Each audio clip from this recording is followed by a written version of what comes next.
Hello, welcome, and thank you for attending this presentation forum. Today's event will begin with a presentation by our guest speaker. This will be followed by a roundtable discussion between our speaker and two of our students who will be engaging with the presentation from their own research perspectives. This part of the program will be recorded, and we would be grateful if you can remain muted. After this, there will be an opportunity for you to unmute and ask questions.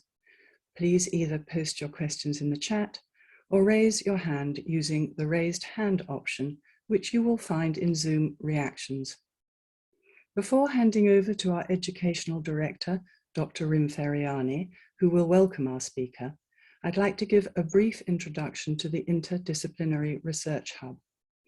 The Hub was set up in response to interest from young researchers in an interdisciplinary engagement with Ibn Arabi. Its primary purpose is to provide a global space where students from diverse disciplinary backgrounds can meet with each other, share their research, and engage with the works of Ibn Arabi. The Hub organizes forums, such as today's event, where our students can engage with scholars who share similar interdisciplinary approaches. Rim, may I hand over to you, please, to introduce Federico and our two researchers. Thank you, Lucy, for the introduction, and welcome everyone. It is indeed a great honor to have you amongst us, Federico, this evening. I'm also delighted that we have this platform, which is the Interdisciplinary Hub, that allows researchers to reflect on their projects. And tonight, Chris and Bharatwaj will be reflecting on their projects, research projects, through the lenses of Federico's own work. I would like then to introduce our guest this evening. Dr. Federico Salvaggio holds a PhD in Arabic linguistics from the University of Genoa and currently is a postdoc research fellow in linguistics at the University of Udine in Italy and a lecturer in Arabic language and translation at the University of Trieste. His research interests focus on the Islamic linguistic thought. His publications mainly deal with the ideological and symbolic dimensions related to linguistic sciences and their transmission in the Arab and Islamic world.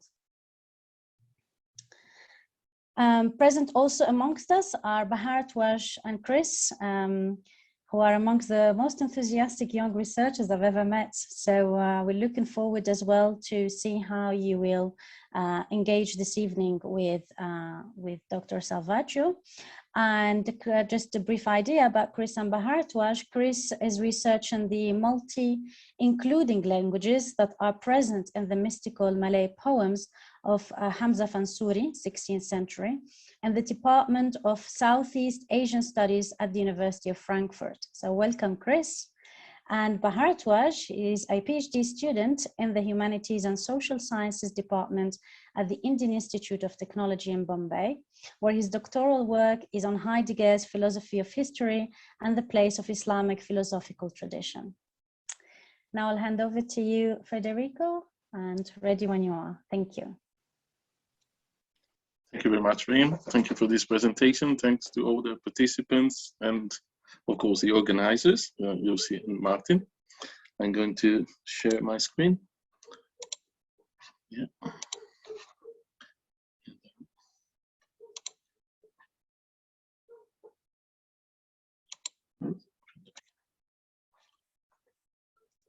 Just a second. Move this here. Well, so this Fuṣūṣ al-Ḥikam. Well, a distinctive feature of Ibn Arabi's Quranic hermeneutics, one for which he is very well known and often appreciated, and very often, yeah, yes, appreciated, and some other times fiercely criticized, is the presence of unconventional, unexpected, thought-provoking, disorienting, very often counterintuitive interpretation of Quranic terms or passages. So very often, Ibn Arabi provides us with an interpretation of a particular term that is the exact opposite of what we would expect from that term in that particular context. It arises admiration from some and condemnation and harsh criticism from others. But now the point is, where does he find those interpretations? How does he justify those interpretations? Where does he see the possibility of those meanings in those words? So there are two main positions among scholars. The first one is usually ascribed to Corbin, and according to this position, it doesn't find those interpretations in the form of the revelation, in the letter of the revelation, in the outer dimension of the revelation, what we call the Zahir of the revelation. But he finds them in the Batin of the Quran, in the hidden dimension of the Quran and the secret dimension of the Quran. So in other words, we can say that those meanings and those interpretations are achieved beyond and despite the letter of the revelation, if we want, disregarding the letter of the revelation. This position is contested by other scholars like Chittick, who reminds us that in many places in Ibn Arabi's works, Ibn Arabi displays tremendous reverence for the literary text, and the linguistic form of the text, which is quotation, takes precedence over all else. And it is true. On many an occasion, Ibn Arabi, for example, reminds us that when we quote a hadith, we should be very careful not to change, not to confuse a fa with a wa. Well, they are both, as we know, connective particles. They are both prefixes. They're very similar in meaning, but not quite so. And so Ibn Arabi says, when you quote the hadith, you have to do it verbatim. You have to pay the most complete attention to all the details. So from this perspective, the different meanings and interpretation that Ibn Arabi proposes are found within and through the form of the letter, the form of the revelation, or the letter of the revelation. It is easy to say, but how can we understand it? I mean, if we stick to a specific linguistic form, how can one then find multiple meanings in that specific fixed linguistic form? And that's exactly where polysemy comes in. Now, to understand polysemy, we have to understand the relation between form and meaning. We have to understand that every word has a form, a linguistic form in our case. It can be the sound of the word, or the way it is written, and a meaning. And Ibn Arabi refers to those two components of the word by using different terms that are very common in the Arab linguistic tradition. To refer to forms, he used the term lafd, which means a word, and in particular a word that is pronounced, or kalima, of course, or surah, which means form, as you know. And to refer to the meaning, among the words and that he uses, we find ma'na, which is meaning, of course, madul, which is literally what is indicated by that word, or mafhum, which is understood by that word. So very simply, when you have one form and many meanings, then you have polysemy. The opposite situation is when you have one meaning that is expressed by many forms, and that is, of course, synonymy. Now, many scholars, or some scholars, have seen in this, in the polysemy, a distinctive feature of Arabic. So scholars, for example, like Chukiewicz, have argued that if Ibn Arabi can do what he does, that means to ascribe many meanings to a specific single linguistic forms, that's because the Arabic language allows that. In that, polysemy is a phenomenon particularly evident in the Arabic language, particularly significant in the Arabic language. Other scholars like Massignon say that this is a distinctive feature of Semitic languages in general, and especially Arabic and Hebrew. And Nass and Links argue that it's a feature that is characteristic of sacred and archaic languages in particular. Now, this is hard to prove, and I'm sure that while some scholars in linguistics would agree with this, some others would find that we need more research into this, and we have to study more of this. But what is beyond doubt is that the practice of polysemy, or the importance of polysemy, is broadly understood, as we said, as ascribing different meanings to a single linguistic form, is a key element of all traditional hermeneutics, be it the Hindu one, the Jewish one, the Islamic one. In all those hermeneutic tradition, we find a large use of polysemy in the interpretation. And we find that different strategies are used to enlarge the number of meanings that may be ascribed to a single linguistic form.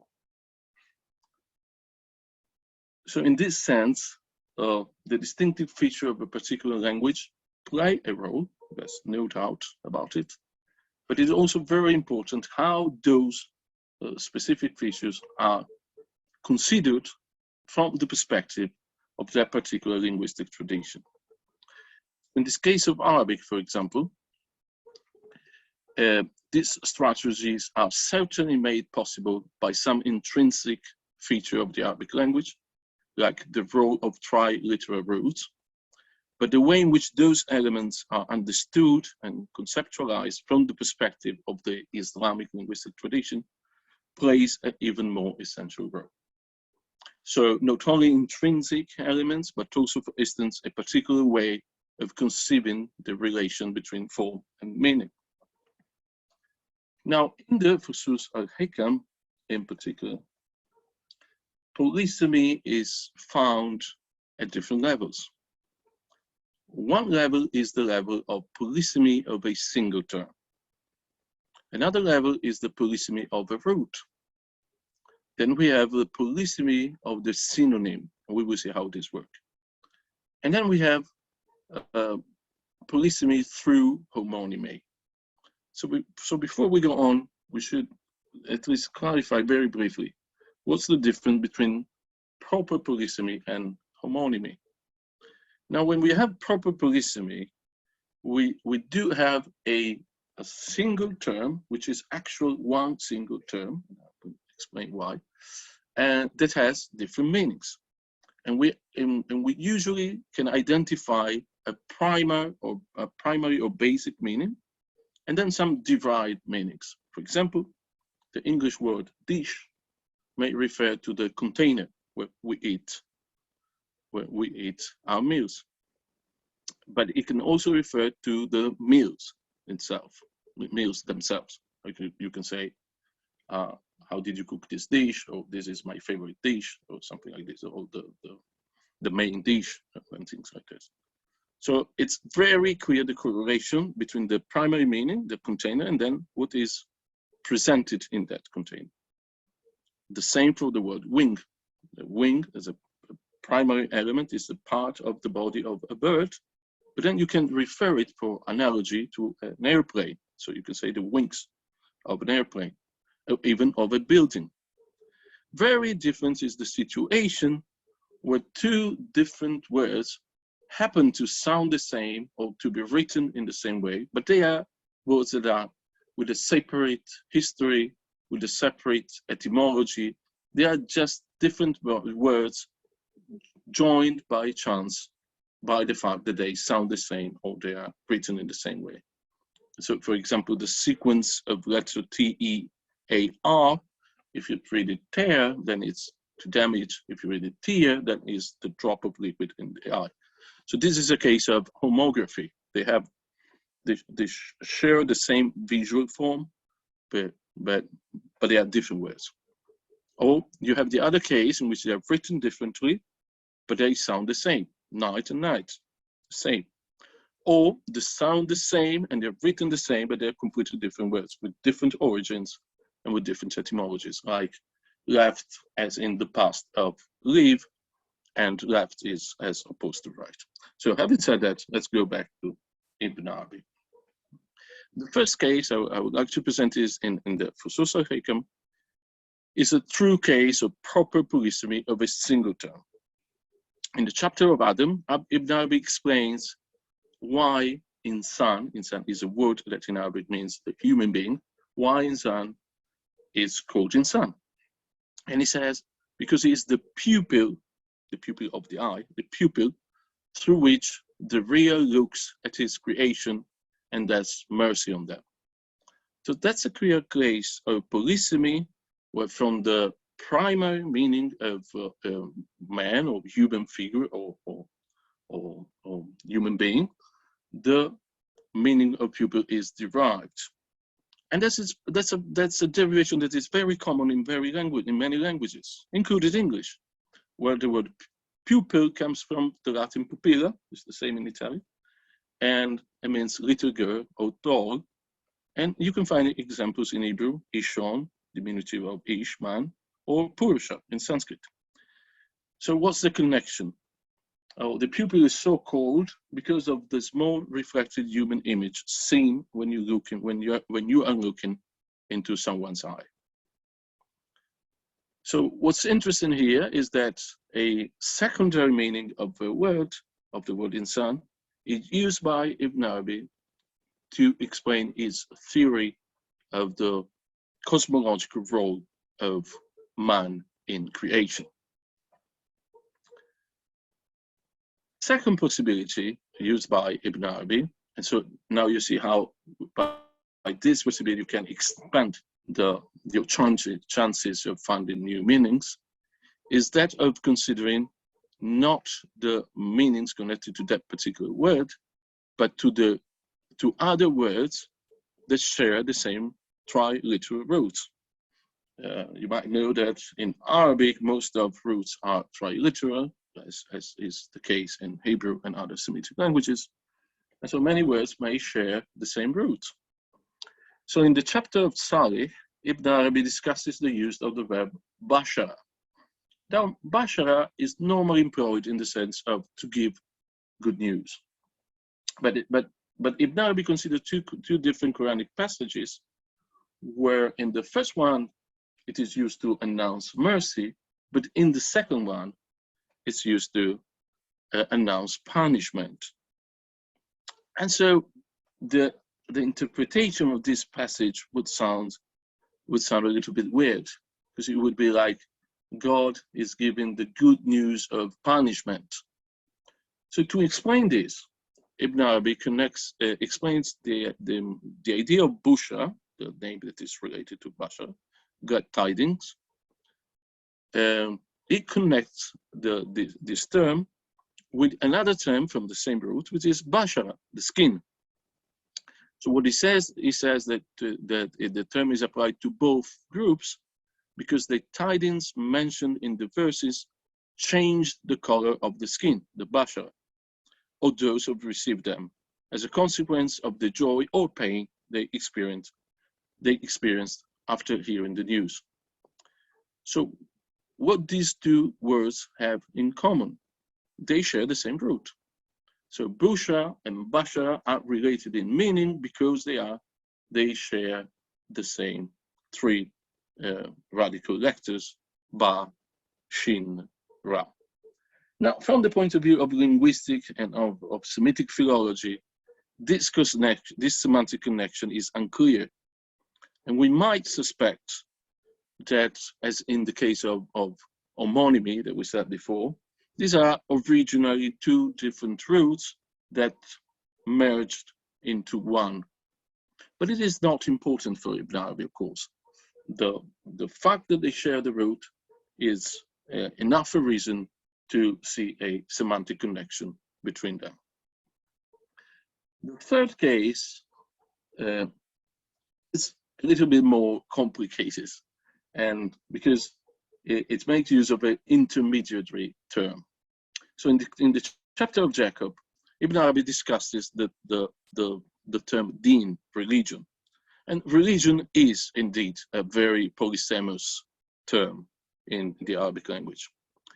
But Ibn Arabi focuses on three main meanings: inqiyad, obedience; jaza, recompense; and ada, custom. And he says this last meaning is the most important one, is the inner and the secret reality of deen. And he explains why. And he says, deen is what returns, and use the verb ada, to the servant because of what is required and demanded by his state. So what's the connection between deen and ada and the verb return? There's no direct connection. The connection is mediated through one of the meanings of deen, which is ada, custom, that is connected to that has the same root, ayn, wa, dav, of the verb ada, to come back. And here the semantic correlation is quite clear. A custom is, after all, recurrent and repetitive habit. So it's something that you do that comes back time and again. So that's the connection.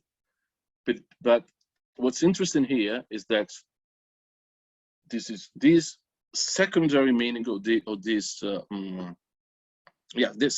secondary meaning of the root on which ada is based is used to explain something of a different term, which is deen, which shares one meaning with ada. So you see how it works and how this gives, of course,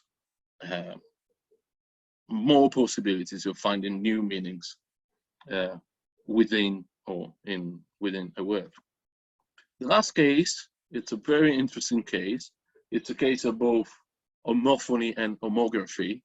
And we found this in the chapter of Moses, where Ibn Arabi interprets a single word, the Quranic minhaj, which means method, way, or path, as a whole sentence. So minhaj, from the root nun hajim, is explained as minhaja. It came from it. Now, in order to understand how minhaj can be similar to minhaja, can sound the same, we have to consider the actual occurrence of the term in the specific Quranic passage that Ibn Arabi is explaining. So in that specific Quranic passage, the word minhaj is found in the indefinitive accusative. And as you might know, when you have an indefinite accusative, you write this alif that you normally don't pronounce, but that you write. Now, when you find such a word in prose, in poetry, or in the Quran, so normally you write it and you don't pronounce it, and so you will pronounce it something like minhajan, minhajan. But when you read that particular word in prose, then you can read it, you read it minhaja, minhaja, yeah. Now the problem is that it's not everywhere in the Quran that you can stop and read in prose. But in this particular passage that Ibn Arabi refers to, it is omitted a pause. So you see, it may seem an arbitrary connection based on just fanciful explanation, but there is a lot of science behind it. The science of of how you write things, the science of recitation rules of the Quran, etc. Now, if you compare it with the actual sentence, minhaja, for those who don't know Arabic, min is a preposition. Ha is from it, is a feminine suffix pronoun, minha, and ja is the verb came. As you see, it's interesting that even in the written and the visual form, you have a space here and a space here. Of course, this is the space that is the word boundary, the space between one word and another.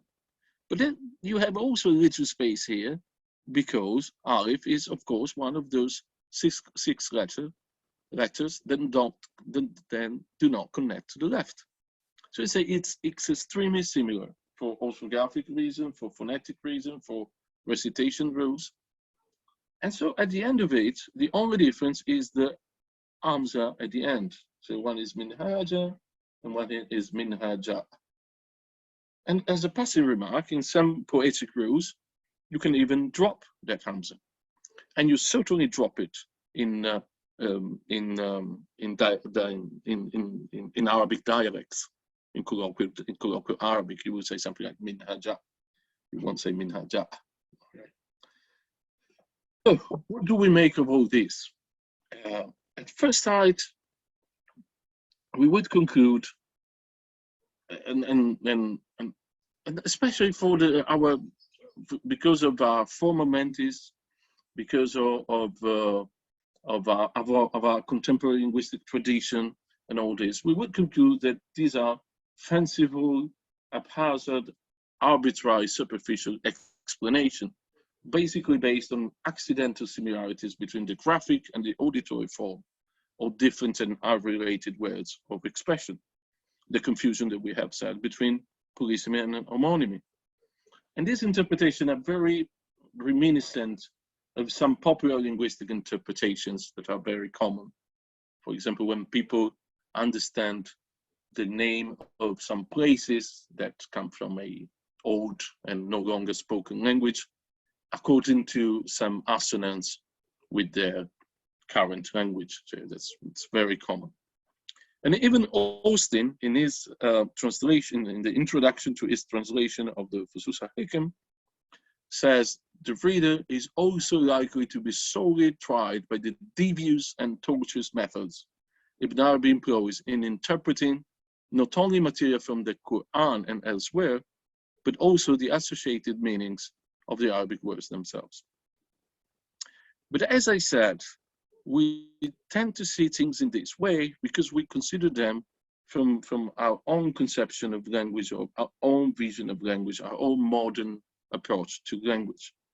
What I think we're missing here is the implicit and underlying theory of form that governs Ibn Arabi's explanations. So if we look at, if we look to this passage of at this passage from the Futuhat, where Ibn Arabi discusses the order and the shape in which letters of the Arabic script have been transmitted, he affirms, we only look at things from the perspective of their having been set down by the Creator, so from the fact that the Creator set them down, and not from the point of view of the human hand from which they came into sight, and therefore, in the appearance of things, there must be a purpose, qasd, and a specification, takhsis. So what Arabi is telling us here is that whatever secondary causes intervene in the determination of a particular linguistic form, of a particular sound, and or convergence between different words that happen to share the same form or the same sound, this is all part of a providential design. This is all meant to be in this way, and therefore it is significant. For instance, Greer says that Ibn Arabi is not bothered by the vexed question of whether the origin of language was by divine institution, tawqif, or conventional agreement, istilah. That's a question that has been discussed a lot within the Arab linguistic tradition. And when you study it, you will find that there are many scholars that argue that the language was originated by divine institution, and many others that hold that held the opposite position. So both positions are there in the Arab linguistic tradition. But for him, Arabic, this is not even an issue, because it all comes down to providential design. So it's not important ultimately in which way a particular linguistic trait had its origin, because at the end of it, it's all providence. And what is very important is that when we see convention, we don't have to understand convention in terms of modern linguistics, where conventions means arbitrary. Well, convention for him does not imply the idea that forms are arbitrary, accidental, or meaningless per se. Forms are chosen and meant by God. So, and therefore are meaningful, are motivated, and are intrinsically significant. So to sum up and to approach our conclusion, that's how we understand the relation between meaning and form from our contemporary point of view. We start from the physical world. When you have the flower, the object, the flower, then that physical reality is conceptualized in a particular way. And it's very interesting that different languages may conceptualize the same reality in different ways. So, for example, in the English language, we differentiate between the snow and ice, but then you can have other languages where you have one single word, Fuṣūṣ in Arabic or barf in Urdu, that refers to both. So basically means water in a undefined solid state. And then from the concept, you have the word, which has a graphic form, the sequence of letters in the words flower, F, L, O, etc., or the sequence of sounds. And for contemporary linguistics, of course, the meaning has no relation at all with the form, with the linguistic form. Whatever other sequence of sounds or letters would have done the same job in the same way. So no connection between the meaning and the form, and let alone no connection between the name and the thing. The name and the thing are completely separate issues, and that's expressed by the dashed line between them.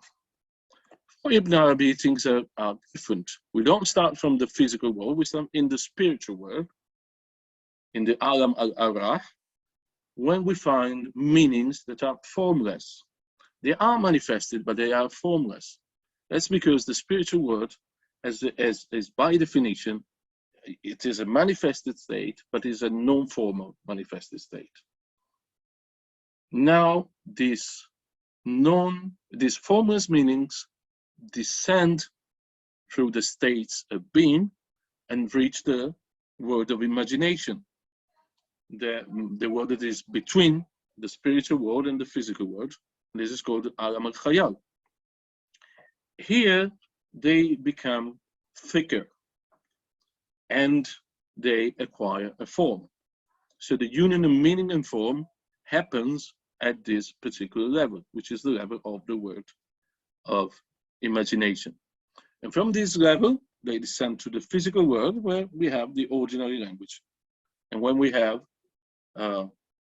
names, words, and also objects. And both objects and names are just a sign that are derived from the ideas or the meanings that exist in the spiritual world. So in this vision, there is, of course, a connection between names and things, between words and things, in that they are both derived from the same reality in the spiritual world. But this is still a cosmological interpretation.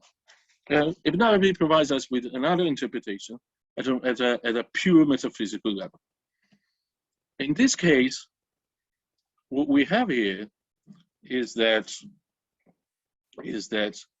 when the things are present, the things are present as pure possibility in the non-manifested possibility in the mind of God, as pure possibility of existence, as pure intention of God of existentiating them,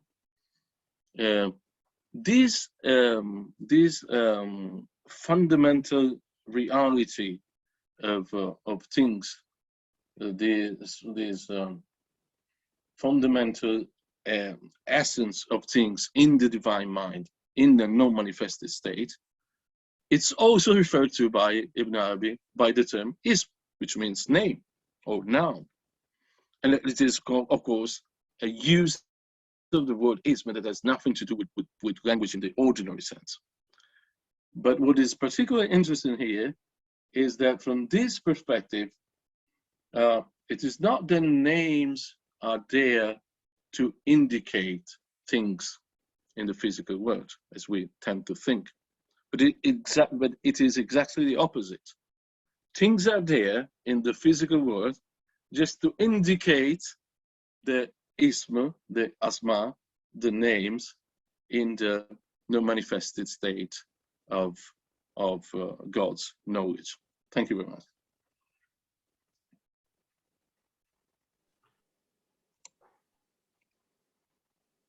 Thank you so much, Federico, for such an enjoyable and fascinating presentation, really full of exquisite linguistic knowledge. Thank you so much. Now what we will do is we will have a round table with Chris Bahartouaj, Federico and myself. And then following on that, we will open the floor to questions by our audience and anyone who has just joined us as well this evening. Okay, Chris, is over to you. Thanks, Dr. Salvaggio. Thanks, Rim. That's fascinating. And also, prior to this presentation, I read many times your articles, and each time it also brings up new understanding of it. So I kind of like write some notes, and I have a couple of questions. But just to make sure that I give a bit of context to my questions, and also for you to kind of comment if I understood you right. Before I ask my questions, I wanted to highlight a few points, and where the first, I have to say that I find that linguistic methodology, the theory that you've kind of outlined, very helpful for my own study at the moment, and also for reading Ibn Arabi, of course, and texts beyond it, and texts in the wider sense of texts. And you have highlighted that Ibn Arabi frequently establishes semantic connections between words, and not only through established Arabic linguistic method, but also that share the same root, but also when words share less than 3 radical letters in the root, and also connections between words, even when it's purely based on same sound or same written form and so on. So you talk about polysemy of single term, polysemy of roots permutation, which is like really interesting, and the synonym and the homonym, that's like really rich. And for me, it's not a student of Arabic linguistics. This is really useful. But also, what is also very useful for me is that you link between polysemy with Ibn Arabi's metaphysical foundations, and then this macrocosmic and the microcosmic link. Macrocosmically, the real is present with his image and ipsiety in the cosmos. Microcosmically, the name ism, I mean, it's interesting that you kind of shift me a bit when you put the ism and the non-manifestation in your presentation, because when I read your article, I was thinking of ism as in zahir, but then you kind of shift me a bit here. Yeah. Okay, it's Ibn Arabi, yeah? It's Ibn Arabi that uses the same term 2 times. One to refer to the zahir, yeah, the ism zahir, and then in another occasion, he used the term to refer to the very essence, not manifested and so. Yeah. But you can find the same for the word half. Sorry, the word half, which is used in different planes of existence to refer to different things. Sorry, I interrupted. Please. Thank you. No, thank you very much. And then, but microcosmically, also in terms of linguistic form, you link letter in the word, and word is pregnant with multiple meanings. And also in your article, you say what is important to understand is that the real is also the spirit of the letter. And I also appreciate how you build a case of, first you pointed out that the linguistic form is preeminence, or I would say superior preeminence to meaning, but then you conclude ultimately that form is meaning. And can you build up that very clearly in your article, and that the plurality of possible meanings can be simultaneously and synthetically contemplated. In your explanation about the levels of meaning, you pointed out that in our attempt to understand the real meaning of a text, we need to pay attention to two key points. One, not just knowing and detailing out all the senses carried out by a particular word, but also two, now this is interesting, to comprehend that what the speaker actually meant. And to be able to comprehend that, the speaker, the one who tried to decipher, need to have, you said, perfect knowledge of the specific language, the language of revelation. And two, to be aware of all meanings, whether in explicit or implicit references, in the assonances, in the puns and allusions of the speaker. And I find that pretty interesting about the idea of comprehending what the speaker meant. So this is related to my question. But before that, I wanted to say that it's brilliant how you built up your approach to applying polysemy in textual interpretation for us scholars, by clearly making that connection between the form and the metaphysical function, what you've shown in your diagram just now. And the premise is that linguistic form traces its origin in the imaginal world, like you said, alam al-khayal, and this makes perfect sense for anyone who contemplates the real, both in its transcendent and immanent aspects. And then it's very interesting when you kind of say that ism and makna, lafaz and mafhum, kalima and madlul, they actually represent different facets of the same reality. So now my first question is, which is related to my current ongoing PhD project. So I'm looking at a series of didactic poems, Sufi poems by Hamza Fansuri, and he is definitely very strong in the Akbarian tradition, the 16th century. So the poems were written in Malay language, which during that period was a lingua franca in that maritime Southeast Asia region. So the form of the poem itself is very rhythmic and it's very condensed in the language. And like other Sufi poems, they are filled with references, puns, allusions. And also what is interesting is that the language are what I call companionship of languages. They're Malay, fine literary Malay, they're Arabics, and there's a little bit of Persian in there too. It's a lot of Arabic words, Quranic verses and Sufi technical terms in that. And I wanted to kind of highlight one particular word that he used, and I would like if you can comment on that. And the word he used was tufan, which is used in the Quran in a specific way is spelled because Ibn Arabi wrote in the Jawi script, which is based on an Arabic script. And it's spelled as such, but it's not in the sense of the flood in the story of Noah, but rather in the sense of a typhoon, the whirlwind, and also in a sense in what Lane's lexicon registered as overpowering water that covers and overwhelms everything. So in the discussion of this word tufan, Ibn Hamza Fansuri was referring to the dialectic between the transcendent and the immanence in comparability and similarity. But he also played with the polysemous feature from the root word for, wow, and fa. He played with that, he evoked the imagery of this with encircling movement, circulation, but he doesn't use other Arabic words like tawafa and tawaf, which is the root word from sharing the same root as tufan. So in trying to kind of try to use your methodology, I would like to ask this question. So with my project, my research, what would you see the possibility and of course the limitation of using this word polysemy as a hermeneutical procedure, because it's a condensed Sufi poetry, but because it's written in multiple languages, so if I'm combining Arabic roots polysemy and in a broader sense the Malay words polysemy in a modern sense, the broader sense, and also the play of word near sounding of Arabic Malay words in puns, allusions, and references and rhymes, so that I read that poems in all possible meanings. So I would like to see how that kind of works. And if I just continue my second question so that you can answer them together. Yes. My second question is that I would like now to link with another text of Ibn Arabi.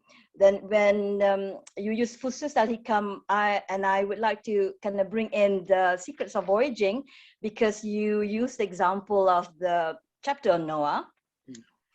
So I wanted to kind of link it to your discussion about form, surah, and ism and ma'na. And in this Kitabul al-Isfar, Ibn Arabi talk about surah and jawhar. And it is particularly to a particular portion about when he was talking about fire and water in the voyage of Noah. Talking about transmutation of fire and water, and I will read what Ibn Arabi, the quote, the translation by Angela Jeffrey. Ibn Arabi points to the Barzah when he said, knowledge conveyed to them orally, the people, and he used the Arabic word shafahahum, upon the tongue, lisan, of the furnace, tanur, of his body. They did not know that Noah was translating its meanings, which was unqualified light, al-nur al-mutlaq. So I kind of drawn into this passage because of the idea of knowledge and tongue and meaning. And so my question to this is that how would you explain this passage that I took from Kitab al-Isfar in terms of your epistemological framework? In a sense, like you make that semantic connection between words that you say Ibn Arabi uses, and then you talk about ism and its metaphysical function, the relations between form and meaning, and also when you shift the perspectives from form is preeminence to meaning to form is meaning.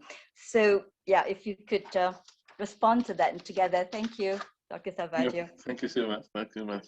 So, well, first of all, very, very interesting research. I would really like to read what you're working on when it's complete, when you feel that it's ready. So, well, first of all, yeah, so Tufan. If I'm not mistaken, Tufan is not an original Arabic word. It's a word that entered the Arabic language, as many other languages, so in various forms. And I think it has a Sinitic or Chinese origin somehow. So it is very interesting that the fact that it is registered in this way with these letters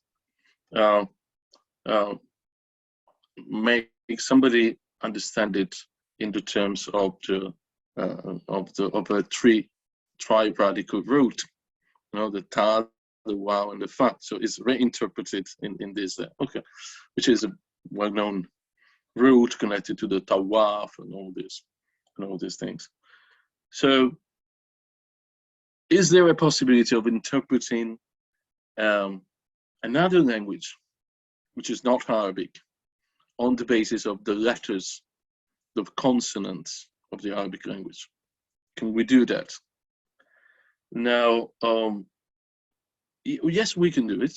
It is done by different authors, and it is done within the context of what I call the Islamic linguistic tradition, which is not the same thing as the Arab linguistic tradition. That's a tradition that looks at language from a Quranic perspective, and looks at language per se, or through the passages in where the Quran deals with the phenomenon of language, or with the Arabic language and with different languages. So there's also an important symbolism of the difference of languages. Now, according to the Islamic tradition, Arabic language is not the only sacred language. And why is it so? It's because we read in the Quran that every community has received a messenger, and that every messenger has spoken to the people in the language of the people. So because in certain hadith, we find the mention of 120,000 prophets. Now, if every prophet spoke to his people in a different language, then virtually every language on the planet could have served at a certain point of its history as a sacred language. So that's one point. Every language is sacred somehow. The other point is those who speak about the Adamic language or the original language of man, like Adabar. That's a very interesting conference in English on the MIAS YouTube channel by Luca Patrizi in English. And what those scholars say is that the Adamic language was based on consonants that worked as words. So instead of words, you had single consonants. So again, if this is the original state of human language, you can, through the science of letters, you can analyze every language. And that's what Adabar does, for example.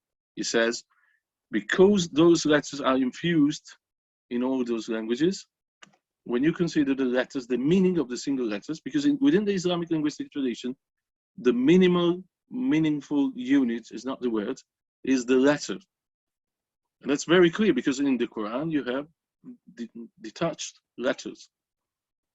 Now, somebody say that you cannot know the meaning of those letters. Somebody could say that only some people can know the meaning of the letters, but there is absolute agreement that they mean something. If they're there, they must mean something. They're not just random letters in the sacred text, of course. So yes, that would be very interesting, and I would really like to know about authors that deal with so-called Islamic languages, the languages of the historical languages of the people who adopted Islam, so Malay, Swahili, Urdu, Pashto, whatever, if they do things like this. And I was looking for examples of this, and so I will be very interested in reading that. As for the second question, I haven't studied the Kitab al-Isfar. I remember the passage. What I remember from the passage are two things. First of all, that the whole passage is about the fact that the people misunderstood the symbol of the furnace. The symbol of the furnace, it could not be the tanur, this oven, this very interesting word also, this one. We have it in tandoor, we have it in, yeah.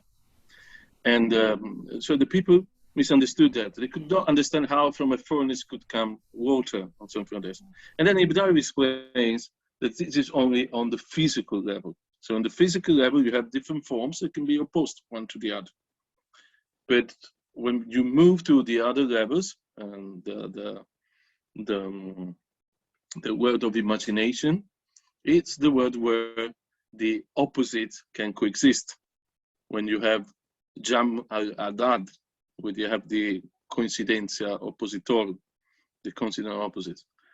So that's an important message. So they were misled by looking at the form, but they didn't understand that that form was a reflection of a reality that in another state of existence has no form, or is presented in a different way. And then so in that state of existence, there is no contradiction, there is no problem about it. And it's also interesting that Ibn Arabi explains the word tan-nur by saying the nur, okay, the light, and the ta of the tamam, of the perfection. And it really seems that the word has this component, the nur in it, the nur of the na. It seems that the word is from Akkadian, and that it was referring to a oven made of clay, something like tin and nur, but nur, nar, both light and fire. So again, that's always very amazing when you find that Ibn Arabi has some intuition that are then confirmed by, or somehow they touch some aspects that are also explored in the Semitic philology. Thank you very much. I know I haven't answered your question, but that's what I can say about it. Thanks. Thank you very much. It's wonderful. Thank you. Thank you. Thank you, Federico. Bharatwaj, it's over to you. Thank you, Rem. Thank you, Dr. Salvaggio, for that wonderful presentation, which opened so many doors and was very interesting. And also thank you for the previous discussion, which also was very, very interesting. I'll be remarking on two things that I found really interesting and useful for me relating to my PhD work. One is the distinction that you drew in your presentation between this Akbarian hermeneutics and the modern hermeneutical traditions, and you also labeled those with the conventional understanding of language of words. And I also loved your ontological discussion of letter and being, as in ism in the non-manifest state, and beings either in the imaginal realm or in the physical realm in the manifest state, and the cross connection between them in the sense that things refer back to words, which is not usually how we understand signification, for example. Just to say what I'm looking at in my work, I'm looking at a German 20th century philosopher, Martin Heidegger, and I'm looking at how he pictures the Western philosophical tradition, but I'm interested in how the Islamic tradition as a Western tradition fits into that. And to me, Ibn Arabi is a very important aspect of that, and especially his hermeneutics.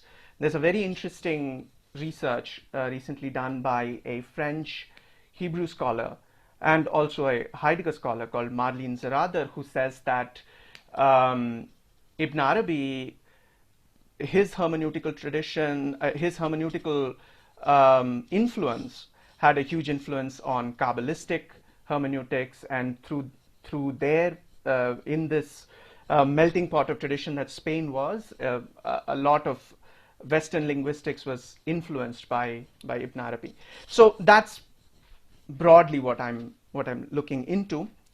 So to my question and to those 2 points that I mentioned that hooked me, Heidegger talks about language as being understood in an instrumental way, where we think that we control language, or language can be a mere medium through which something can be expressed, but ultimately language controls us.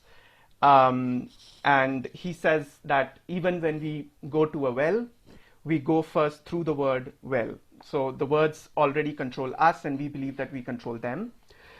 So my question comes from a lecture that Heidegger gave on a poet called Stephen George, and his whole lecture is on just one line from that poem, and that line simply goes, where a word breaks off, no thing may be.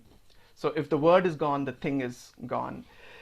Now to the question, I was wondering if in Ibn Arabi words have generative, creative capacity.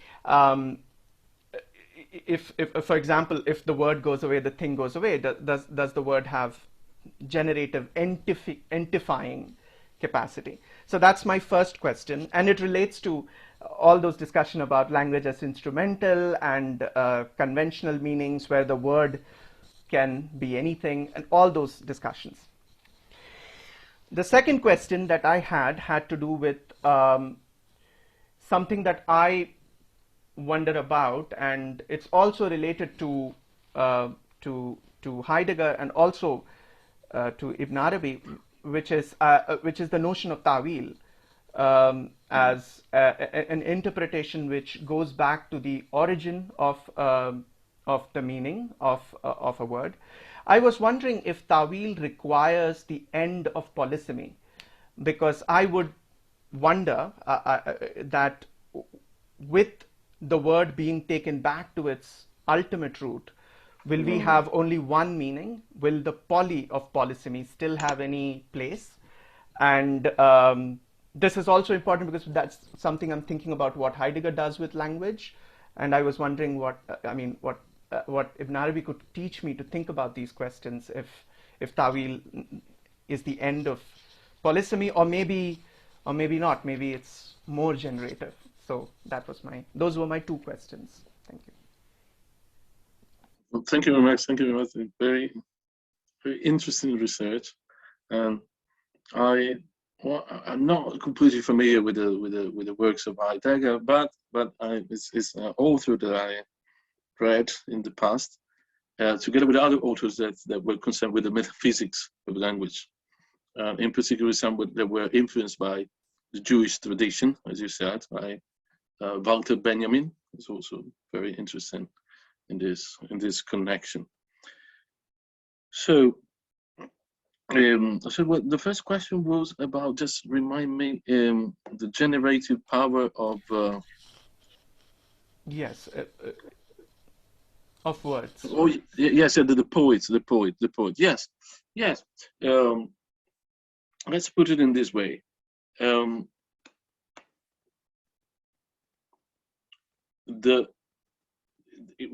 last slide that I showed, the one that was the metaphysical one, the metaphysical interpretation of it, puts the isma in the non-manifested. So now the non-manifested doesn't need the manifested. Okay, the immutable essences do not need to be manifested. Okay, or Ibn Arabi says they are never really manifested. He has a very beautiful expression that I can't remember at the moment, but they never felt the center of existence, or something like this. And so yes, and from this point of view, the name is before the things. The name in the sense of the essence.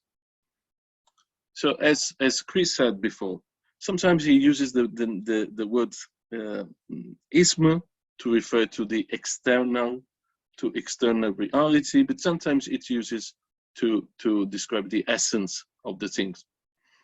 Now in the Hindu tradition, you have this nama rupa. So nama is the noun, and in this sense, and rupa is the form. So in this sense is the exact opposite. The name is the essence, and the rupa is the form, and it's very similar to that.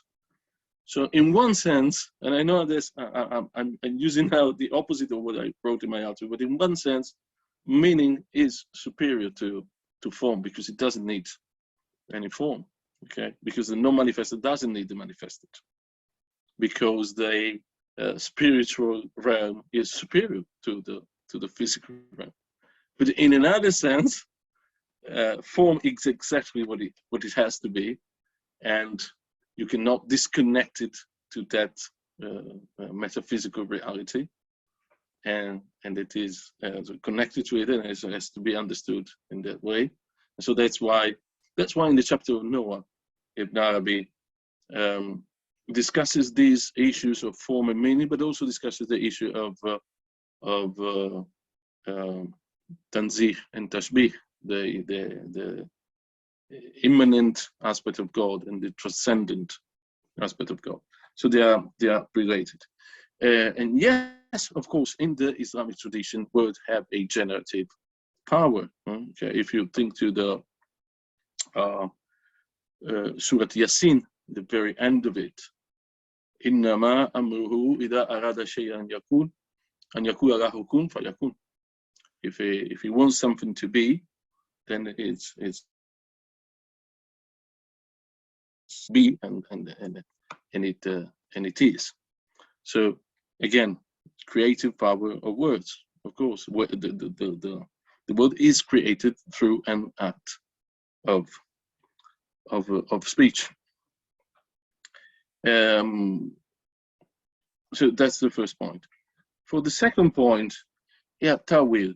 of course, there is a discussion in Chittik where he says that tawil is not the right word that we should use when we deal with Ibn Arabi. It's a word that he wouldn't have used because of, but okay, but let's take it in the etymological sense. So coming back to the origin. I come back to the origin, I take the word back to the origin and so is this the end of polysemy? No, I think it isn't. And the reason is that the more we go back in the origin, the more we find those elements like letters, which have a